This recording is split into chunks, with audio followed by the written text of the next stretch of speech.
As we exit primary season and approach the general election in November, I'm sad to say that I see almost no way to express my annual get out the vote sentiments without crashing upon cliche after cliche. There are the stats which show what kind of candidates we could have if a few more you knuckleheads took the time it takes to participate in elections. And of course, there are the trite comparisons to American Idol turnouts, plus the noise of holier-than-thou laments about democracy and how a lot of people died for universal suffrage. All of which is understandable. Still, I believe a new approach is needed. Here is my proposal. We need to shame people who refuse to vote. They poison our Facebook and Twitter feeds, struggling to channel their emotions and be heard.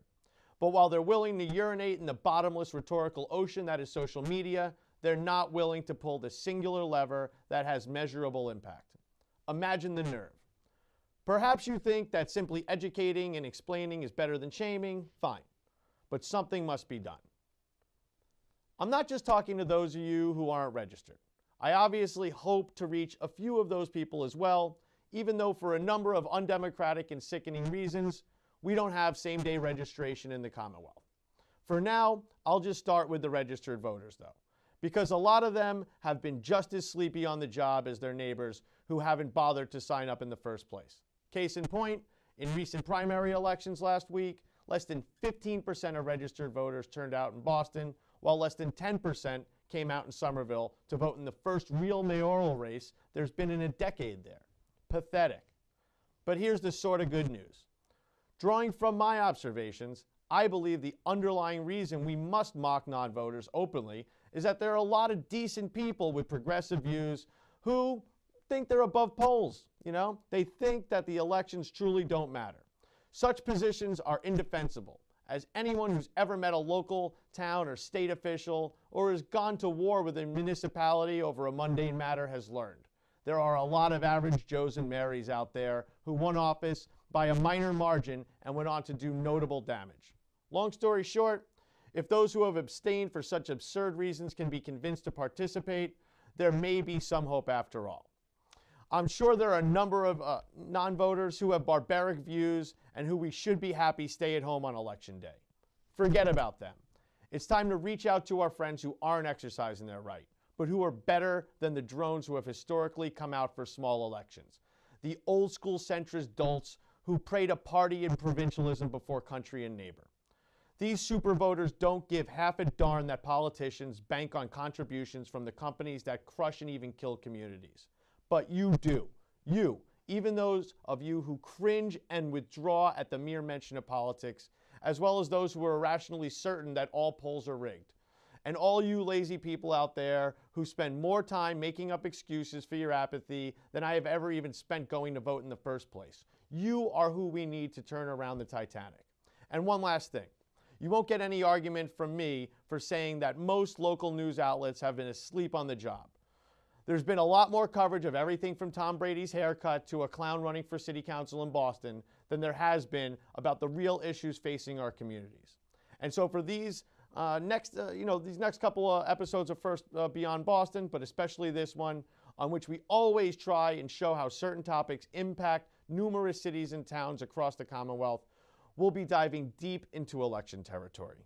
Buckle up. Hello, my name is Kenneth Van Buskirk, and I'm a candidate for mayor here in the city of Somerville. I've lived in the city for 12 years and have lived in Ward 3 for the past 10 years.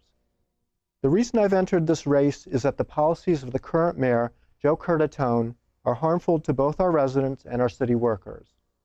I support our local homeowners, people who've struggled their entire lives to achieve their piece of the American dream, have a right not to have that dream looted by abusive tax policies. I will put a stop to this abuse. I support the cause of organized labor. Our city workers deserve our utmost respect and deserve to get the full value of their labor. I will restore the right to collective bargaining for our city's workers, and I will bargain in good faith with them. I will give back to our residents a voice in the development process. Our city's residents have a right to control what is built in our city and how it is built. They have a right to control how a building project will impact their property and its value and use. I have spent my whole life around people in government, employment, and politics. I'm ready to take on the office of mayor in this city that I love. I'm ready to implement the necessary reforms to make life better and easier for our city's residents and our city's workers. For all people who live and work in the city of Somerville, I want all of our city's residents to be able to realize their hopes and dreams without having to pick up and leave us. Whether you be a long-term resident, a recent arrival, or a transplant from another city, state, or foreign country, I want all of you to feel that this is your city and that there's a place for you to feel at home in it. So I ask for your support and your vote in our preliminary election on Tuesday, September 19th. My name is Kenneth Van Buskirk, candidate for mayor in the city of Somerville. Thank you. Hello, friends and neighbors. My name is Payton Corbett, and I'm a candidate for mayor here in Somerville. I've lived in the city since 2004. I've been a resident of Ward 1 for the last 10 years, where I live with my wife, Jenny. I'm currently an elected officer of Teamsters Local 122, where I serve as a trustee on our executive board. I'm also a shop steward in my workplace, as well as a longtime union and community activist. Now, the position of a union representative is a position of service. Service to your members and to the greater community as a whole. At our best, labor unions seek to enrich the lives of working people, not just our members, but of all workers. The late, great labor leader, civil rights activist, A. Philip Randolph said it best.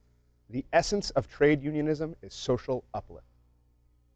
That's what I believe public office should be about as well. That's what I believe the position of mayor should be. It should be about empowering the citizens of your community. It's about listening to the residents, to the business owners, and to the city employees, and working together with them to achieve a common goal. That works for everyone, not just a select few. It should not be about one's own personal legacy or future political aspirations. It should not be about headlines and hashtags or news conferences and sound bites. The people of this city are facing some of the toughest issues we have seen in decades, from ever-increasing income inequality to skyrocketing rents and home prices, unsustainable burdens on working families and seniors, a city workforce whose morale is at an all-time low because of an administration that refuses to treat them with the dignity and respect they deserve. We've got developers who are displacing longtime residents and small businesses alike. We have city government that's unaccountable and non-transparent. As a candidate for mayor, I have taken a pledge not to accept any campaign donations from those associated with developers working in the city. I call on every candidate in this election to do the same. Will you take that pledge, Mayor Curtatone? In closing, I'd like to thank you for tuning in and for your time. I ask for your vote on September 19th and again on November 7th. Let's make Somerville a city that works for everyone, not just a select few. Thank you. Hello, I'm Mayor Joe Curtatone. I got into politics because I believed in the strength of our community. When I was growing up in Somerville, people from outside the city looked down on us. That was because for a long time, our city leaders were not as good as the people they represented. We were a diverse, hard-working community where people believed everyone deserves a fair shot and that everyone should be treated with dignity. We had tight-knit neighborhoods, and residents loved to turn out for civic events. People from other cities and towns would be a bit confused when we'd boast about being from Somerville because they couldn't see the core values that made us such a strong community. We were just people from a place they drove past on their way to somewhere else. My goal as mayor for the past 14 years, and as an alderman for 8 years before that, has been to represent those values, to put our community first. My job isn't about being an executive or a manager. I do those things. But my primary focus is on channeling the values of our community.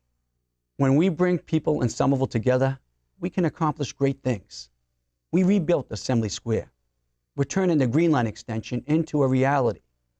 We're upgrading Somerville High School to educate our children as we get deeper into the 21st century. We put together a collective vision for our city that includes 125 acres of open space, 6,000 new units of housing, and transforming our old industrial areas into thriving commercial districts. All of that is the product of people in Somerville coming together with the goal of making our city a great place to live, work, play, and raise a family. Everybody raves about Somerville these days. That's because they can finally see what Somerville in action looks like. We put our values front and center. That is how we achieved a flourishing urban school district, a booming local economy, and the lowest crime rate in city history. That is why we stand up to proudly proclaim ourselves as a sanctuary city, because we believe in bringing families together, not in tearing them apart. That is why we're going to be carbon neutral by 2050. All I've ever done is seek to represent the strength and inherent goodness of the people of Somerville. It has been an honor of a lifetime, and I look forward to serving this all-America city in the future. We put our community first, and it's made all the difference. I ask for your vote once again to proudly serve you as your mayor on September 19th. Thank you. My name is Guillermo Hamlin with Neighborhood View. Resident groups have been organizing for the 2017 municipal elections in the city of Malden. Due to the increase of candidates, the preliminary election was of particular interest to a lot of Malden residents. This is Warren Lynch from Our Revolution Malden, a resident group hoping to elect progressive municipal candidates. We have a lot more women this year, and we have a lot more candidates this year. Ward 3 had the most turnout due to two preliminary elections, one with John Matheson, Candace Julian, and Jennifer Lynn McLean running for councilor in Ward 3, which composes of two precincts, as well as the school committee race in Ward 3, which also has two precincts, with Julianne Marie Orsino, Mecca Alicia Smith, and Jennifer Spadafora running for the seat. I think that from what I've been hearing from residents and neighbors, like, people are really excited for change. And so they're looking for folks who better represent them and their interests. They're looking for people who are not a part of the quote-unquote establishment, because we're seeing a lot of change nationally and internationally. And I think that our appetite, both here locally and nationally, is for people who are going to be really invested in what's best for the future. And in this particular race, what's best for our children and our schools to make sure that they're thriving. So we had pretty much the same amount of turnout as we did in last election overall. But in Ward 3, we got about 40% more turnout. Part of that was probably because we had two preliminaries in Ward 3 at the same time, but a whole bunch of different citizen groups really tried to get out the vote in Ward 3. So Jennifer McLean was kind of a rookie first getting into this. She didn't have a lot of resources or infrastructure, but Our Revolution really loved her progressive values, and we got pretty excited about her. We held up some signs, knocked on some doors for her, but she got kind of a late start. So she came in last in the preliminary in City Council. The two ones left are Candace Julian and John Matheson. Matheson is an independent, kind of a business centrist who just became a Democrat this year. And Candace Julian is a lifelong Democrat who used to run the Malden Arts Council and is now running for City Council. And then in school committee, we had a three-way race, all women of color, two African American women and one Hispanic, two Democrats and one independent. So Mecca Smith got the most votes in the preliminary. She was kind of a surprise for a lot of people, young, first-time candidate. So there's a lot of rumors around that she's an administrator for a charter school. I do work at a charter school, and yes, I also have experience working in district schools. When I first started off teaching, I was in a district school. I was in my teachers union. I am very much a proponent for public education, and so I'm very happy to talk more about that. This is a big charter school in Malden, and with a lot of controversy about the braids issue and other things. That's the biggest issue among people voting for school committee candidates to talk to us, is the charter schools issue, and so we try and ask a ton of questions about that. As progressive candidates and these progressive citizen group move forward to the general election, it is up to Malden residents to decide whose vision will last. With Neighborhood View, this is Guillermo Hamlin. For our guest this month, we're excited to welcome Zaida Ortiz. An organizer with Indivisible Mystic Valley, she has a lot to say about progressive participation in local elections and about issues that may not always come up in discussions about municipal politics, but should. Indivisible is also one of the forces behind a practical guide for resisting the Trump agenda, which I'm sure will come in handy over the next couple of years. Zaida, thanks for joining us. Thanks for having me. So, tell us about Indivisible. Get us on the page. Sure. So after the election, a bunch of lobbyists and staffers for Dems in Washington got together and tried to do a moratorium. Like, how did this happen? What happened? And they figured out that the Tea Party had really eroded the system by holding their members of Congress accountable, barraging them at town halls, barraging them at events. And they decided that this was a great tactic and that we should use this kind of tactic to push progressive agenda and to resist Trump. And they created a Google Doc, and it started getting passed around, and it went viral after the Women's March, and Indivisibles started popping up all around the country. And now we have 6,000 Indivisibles across the United States with an average of about 13 in every congressional district.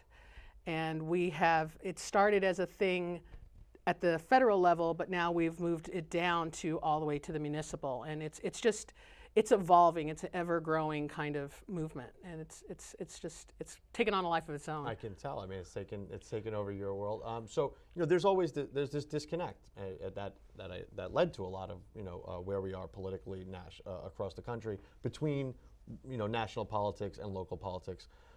I know the indivisible groups are going to have their own flavor in different cities, different municipalities, but so around here, what have you found are kind of like these common issues that people are interested in that you can really, they're angry about Trump maybe, but how can you channel that energy locally? I mean, locally here in Malden, we have a huge lead pipe issue. And what's interesting is Malden has been very proactive about it. But for example, our neighbors in Medford have not been very proactive about it. So one of the things that we've been doing in our group, because we have members in both Medford and Malden, is to try and use what's happening here in Malden and saying, hey, why aren't you doing this? And in Malden, we have about 44% of our houses have lead in their water, and in Medford, it's 27, which is still pretty high. And FYI, Somerville is next at 18. And Malden is the only municipality that's taking this on and saying, we need to get this straightened out. We need to get the water clean. And these are kind of like invisible lines between municipalities, and people may not know that an issue is really knocking on their door. What happens at these discussions when it's you're Mystic Valley, so that's different we cities cover and different towns. Right. So these conversations would be like, oh my God, that's happening in my backyard too. I mean, that's kind of the point of this show, why we do. So give us an example of like. Sure. Like I said. Our members in Malden are still putting a lot of pressure on the city because they're only right now correcting about 150 pipes a year. And in Medford, from all the additional pressure that we've been putting on, they're actually going to be starting a pilot program that they're going to launch to try to figure out who does have these pipes affected and doesn't. But we've had our members from Medford, after talking to our members in Malden, going to city council meetings, going to the engineering department, going to the water department, and physically walking in and saying, hey, how can I find out if my water's safe to drink, if my grandchildren or my children or my pets even can drink this water safely? So, I know we were talking before, you've been blogging a lot about the stuff that y'all have been doing. Let's, it's okay to rail the media, we're the independent media, but there was so much, not just coverage of the Women's March and some things that came out of it, but also, really criticism out the gate, like nobody's going to care in a couple of months. Well, here's kind of a living example. And it's not just you, it's thousands of people. How much attention is there? Do you want attention yet? Are you waiting for bigger victories? And how's that going to work? Are you being recognized? I think that it's about the little victories. For another example, the Cook sisters here in Malden, the girls with the braids. We helped the Cook family by passing out postcards and putting pressure on the school to change their policy. And regarding their hair, of course. Regarding their hair being braided, right. And I mean, it's little things like that at the local level that really make it real for me, that I'm even able to make that kind of a change, even if it's just a little push to help create that pressure. It's important.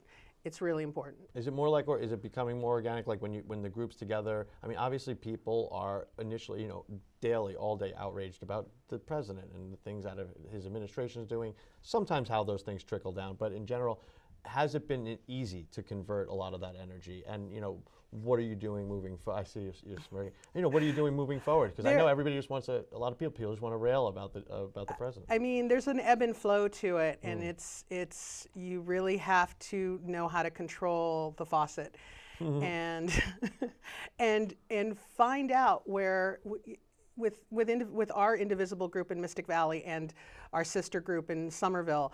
We really try to take the person, the individual who comes to our meetings, and say, okay, what is your talent? What is your superpower?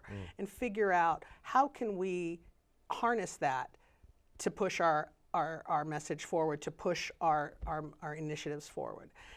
And I mean, it's hard work. It's hard work. It's creating relationships with organizations and nonprofits that have already been at this fight for a long time. We're the new kid on the block, and so we have to earn our cred too. Recognize that's a good first step. Absolutely, right? Recognize that there are people that have been at this for a long time, and like I said, we're the new kids on the block, so we've got to follow their lead sometimes, and it's checking your ego at the door too. It's about the work, not about patting yourself on the back. So I still have you here. One more I want to ask about. I know you're not Indivisible's not endorsing candidates specifically, but it's election time. This is our election episode, and this is all relevant. But specifically, how people to the polls. What's the message? I mean, is there enthusiasm about local elections? Of course. Well, I mean, yes and no. We were just talking about the numbers. Boston, about 14%. Somerville, even though it was the first real mayoral primary in 10 years, less than 10% came out. Malden. So Ward 3 had the highest, I believe, at like 20%, and Ward 6 in the preliminary had like 13%. But this is from like 2 to 3%. So this is a big jump. Okay. And I mean, the other thing is that there are people primarying other candidates, people that have been in the office for years. Right. So just that alone is huge. The other thing is, I mean, we're putting these people on point, these elected officials, just letting them know that we're watching and that there are people that want a change. And whether it's on the municipal or the federal level, I mean, as Tip O'Neill said, all politics are local, Nothing like a quoting Tip O'Neill in Breaking the Establishment. Exactly. Well, thank you so much. Where can people, more people want to get involved? Sure. So you can go to indivisiblesomerville.com, and we are a lab which means we're a part of Indivisible Somerville. So we kind of harness our energy together. That's the Mystic Valley. Coalition. So the Mystic Valley Coalition can be found on the Indivisible Somerville page. That's great. Well, thank you so much. Thank you. I'm sure I'll see you out there covering appreciate all these actions. Yeah. Thanks so much. Bye. Take it easy. And now some closing words from BINJ Network Director Jason Pramas. Fresh off of throwing tens of millions of dollars at General Electric, Boston Mayor Marty Walsh and Massachusetts Governor Charlie Baker are now planning to enter the international horse race to convince Amazon to let the city and the Commonwealth shovel vast amounts of public money at it in exchange for building a new second headquarters here. But this HQ2 won't be just any corporate headquarters. No. None of this GE business with maybe sorta up to a piddling 800 jobs at a new Boston HQ at some point. Amazon plans to put 50,000 workers in its new digs. Fast. Thing is, the bulk of those jobs are apparently slated for software developers, which, true, our college is producing some numbers, but most of the students who train for high-tech jobs are from out of town, so the new jobs are not going to benefit our shell-shocked Boston area working class. If the Seattle experience is any guide, the gigs they're going to get from the deal will be the same unstable jobs as subcontractors, ranging from cafeteria workers to security guards, that they're already struggling to survive on now. And those jobs do not raise any boats in anyone's fantasy scheme of how capitalist economics works. For both the city and the state, there's another big red flag. Amazon proposes to spend $5 billion building a campus of around 8 million square feet.